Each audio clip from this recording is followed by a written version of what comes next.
जानिए रावण की नाभि में कैसे और कहाँ से आया अमृत, कैसे हुआ रावण का जन्म। रावण को ब्रह्मा जी से अमरता का वरदान तो नहीं मिला, लेकिन फिर भी उसे मारना असंभव था, क्योंकि उसकी नाभि में अमृत था। रावण के नाभि में अमृत आने की भी एक कहानी है। इसका श्रेय उसकी पत्नी मंदोदरी को जाता है, जिसने इसे अपने पति में स्थापित कराया। इसके बारे में रावण और मंदोदरी के अलावा एक ही शख्स जानता था। मान्यताएं कहती हैं कि रावण की नाभि में अमृत था। जब तक भगवान श्री राम ने रावण की नाभि में वार नहीं किया, तब तक रावण की मृत्यु नहीं हुई। रावण की नाभि में अमृत कैसे आया? विभीषण ने भी रावण की नाभि में अमृत होने का जिक्र किया है। प्राचीन धर्म ग्रंथों एवं मान्यताओं के अनुसार रावण की नाभि में अमृत था, जिसने उसको अमर कर दिया था। यही कारण है कि रावण को मारना कोई साधारण बात नहीं थी। आपको ये जानकर हैरानी होगी कि रावण की नाभि में अमृत कैसे आया, इसे वहाँ कैसे स्थापित किया गया। धर्म ग्रंथों के अनुसार बाली और रावण के बीच एक बार युद्ध हुआ। इसमें रावण को अंदरूनी चोट लगी, जिससे कि लंकापति रावण बहुत ज़्यादा बीमार पड़ गया। उसकी पत्नी मंदोदरी बहुत ज़्यादा चिंतित हो गई। उसने मन ही मन में तय किया कि मैं महाराज रावण को अमर बनाकर ही रहूँगी। मंदोदरी अपने माता पिता के पास पहुंची। वह मय दानव की बेटी थी। उसके पिता अद्भुत ताकतों के स्वामी थे। माँ कई शक्तियों से लैस थी। अमृत कलश चंद्रलोक पर था। वहाँ मंदोदरी जा नहीं सकती थी, क्योंकि उसके पास उड़कर जाने की शक्ति नहीं थी। उसके माँ पिता ने ये शक्तियाँ उसे दीं। वह उड़कर चंद्रलोक गई। हालांकि वहाँ जाकर भी वहाँ के अमृत कलश कुंड से अमृत की कुछ बूंदें लाना आसान नहीं था। कोई इसे चुरा नहीं सकता था। मंदोदरी के पिता ने ही उसे स्वर्गलोक में स्थापित किया था। चमत्कारिक तथा विद्युत शक्तियों द्वारा इस कलश को स्थापित किया गया था। कोई व्यक्ति इसके पास भी नहीं पहुँच सकता था। कलश के नीचे से बहुत सारी विषैली गैसें निकलती थीं, जिससे मृत्यु हो जाती थी। इसके चारों ओर गर्म लावा निकलता रहता था। इसलिए अमृत कलश के पास पहुंचना और उसमें से अमृत चुराना असंभव जैसा था। चंद्रलोक का एक नियम है कि चंद्रदेव साल में एक बार अश्विन मास की पूर्णिमा के दिन इस अमृत कलश को वहाँ से निकालते हैं। तब धरती पर कुछ बूंदें गिराते हैं। मंदोदरी के सामने ये अच्छा मौका था। जिस दिन मंदोदरी चंद्रलोक गई, उसके 2 दिन बाद ही पूर्णिमा थी। जैसे ही पूर्णिमा की रात चंद्रदेव ने अमृत कलश वहाँ से बाहर निकाला, तभी रावण की पत्नी मंदोदरी मौका पाकर अमृत कलश चुराकर भागने लगी। देवताओं को इसका पता लगा। उन्होंने मंदोदरी का पीछा किया। घबराई मंदोदरी ने अमृत कलश को देवलोक में एक खिड़की पर छोड़ा। खुद अमृत की कुछ बूंदें एक अंगूठी में भरकर नीचे धरती की ओर छलांग लगा दी। पति को अमर करने के काम में उसने देवर विभीषण का सहारा लिया। हालांकि विभीषण ने पहले यही कहा कि चोरी के अमृत का इस्तेमाल कतई उचित नहीं है। बाद में वह तैयार हो गए। शरद पूर्णिमा के दिन इस अमृत की बूंद को रावण की नाभि में स्थापित करने का फैसला किया गया। पहले इसके लिए अशोक वाटिका में रावण को बेहोश या अचेत किया गया। फिर विभीषण ने अमृत बूंदों को रावण की नाभि में स्थापित कर दिया। इसी के चलते रावण अमर हो गया। विभीषण ऐसे शख्स भी थे जिन्हें नाड़ी का ज्ञान था। वह उस समय के एकमात्र वैस्कुलर सर्जन भी थे।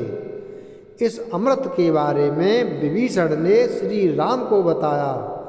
फिर विभीषण से ये रहस्य जानकर श्री राम ने आग्नेय बाण से उसे सुखा दिया, जिसके कारण बाद में रावण की मृत्यु हुई। महर्षि विश्रवा से विवाह के बाद केकसी ने बीभत्स राक्षस रूपी पुत्र को जन्म दिया, जिसके 10 सिर थे। उसके शरीर का रंग काला और आकार पहाड़ के समान था। महर्षि विश्रवा ने सबसे बड़े पुत्र का नाम दशग्रीव रखा, जो बाद में रावण के नाम से तीनों लोकों में जाना गया। रामायण का जिक्र हो तो भगवान श्री राम के अलावा रावण का नाम भी याद आता है। रावण लंका का राजा था और युद्ध में श्री राम ने उसका वध कर दिया था। लंकापति रावण महाज्ञानी पंडित था। रावण के अंदर सत्व, रज और तम तीनों ही गुण विद्यमान थे। उसमें तमोगुण सबसे अधिक और सत्वगुण सबसे कम था। वाल्मीकि रामायण के अनुसार रावण पुलस्त मुनि के पुत्र महर्षि विश्रवा और राक्षसी केकसी का पुत्र था। ऐसा माना जाता है कि उसका जन्म 3 श्राप के कारण हुआ था। एक श्राप सनकादिक बाल ब्राह्मणों ने दिया था। इसी तरह अलग अलग जगह 2 श्राप का और भी जिक्र मिलता है।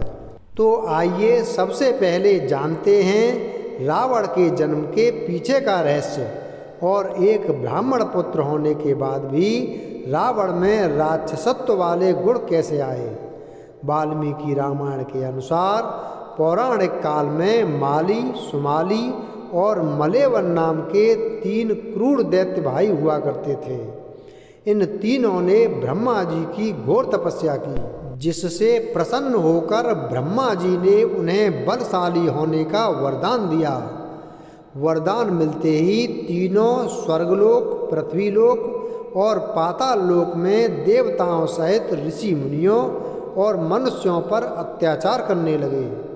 उनका अत्याचार जब काफ़ी बढ़ गया तब ऋषि मुनि और देवतागण भगवान विष्णु के पास गए और उनसे तीनों दैत्य भाइयों के अत्याचार की व्यथा सुनाई। इस पर भगवान विष्णु ने कहा कि मैं इन दुष्ट राक्षसों का अवश्य विनाश करूंगा। उधर यह बात जब माली, सुमाली और मलेवन ने सुनी तो उन्होंने अपनी सेना को लेकर इंद्रलोक पर आक्रमण कर दिया। इस पर भगवान विष्णु इंद्रलोक आकर राक्षसों का नरसंहार करने लगे। भगवान विष्णु रण क्षेत्र में आने के कुछ क्षण बाद ही सेनापति माली सहित बहुत से राक्षस मारे गए और शेष लंका की ओर भाग गए। उसके बाद शेष बचे हुए राक्षस सुमाली के नेतृत्व में लंका को त्याग कर पाताल में जा बसे। बहुत दिनों तक सुमाली और मलेवन अपने परिवार के साथ पाताल में ही छुपा रहा। एक दिन उसने सोचा कि हम राक्षसों को देवताओं के भय से यहाँ कितने दिनों तक छुपकर रहना पड़ेगा। ऐसे में कौन सा उपाय किया जाए जिससे देवताओं पर विजय प्राप्त की जाए। कुछ क्षण बाद उसे कुबेर का ध्यान आया।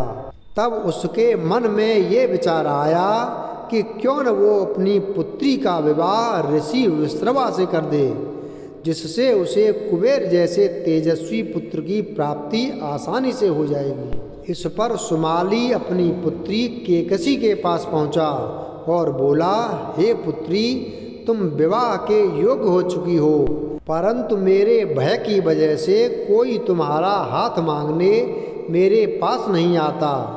इसलिए राक्षस वंश के कल्याण के लिए मैं चाहता हूँ कि तुम परम पराक्रमी महर्षि विश्रवा के पास जाकर उनसे विवाह करो और पुत्र प्राप्त करो। राक्षसी होते हुए भी केकसी एक धर्मपरायण स्त्री थी। इसके चलते उसने अपने पिता की इच्छा को पूरा करना अपना धर्म माना और विवाह के लिए स्वीकृति दे दी। इसके बाद केकसी महर्षि विश्रवा से मिलने पाताल लोक से पृथ्वी लोक चल पड़ी। महर्षि विश्रवा के आश्रम तक आते आते केकसी को शाम हो चुकी थी। आश्रम पहुंचकर केकसी ने सबसे पहले महर्षि का चरण वंदन किया और फिर मन की इच्छा बतलाई।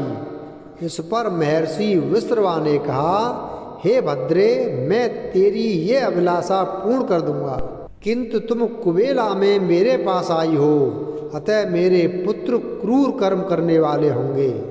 उन राक्षसों की सूरत भी भयानक होगी। महर्षि विश्रवा के वचन सुन केकसी उनको प्रणाम कर बोली, आप जैसे ब्राह्मणवादी दौर में ऐसे दुराचारी पुत्रों की उत्पत्ति नहीं चाहती, अतः आप मेरे ऊपर कृपा करें। तब महर्षि ने केकसी से कहा कि तुम्हारा तीसरा पुत्र मेरी ही तरह धर्मात्मा होगा। महर्षि से विवाह के पश्चात केकसी ने बीभत्स राक्षस रूपी पुत्र को जन्म दिया, जिसके 10 सिर थे। उसके शरीर का रंग काला और आकार पहाड़ के समान था। इसलिए महर्षि विश्रवा ने केकसी के सबसे बड़े पुत्र का नाम दशग्रीव रखा, जो बाद में रावण के नाम से तीनों लोकों में जाना गया।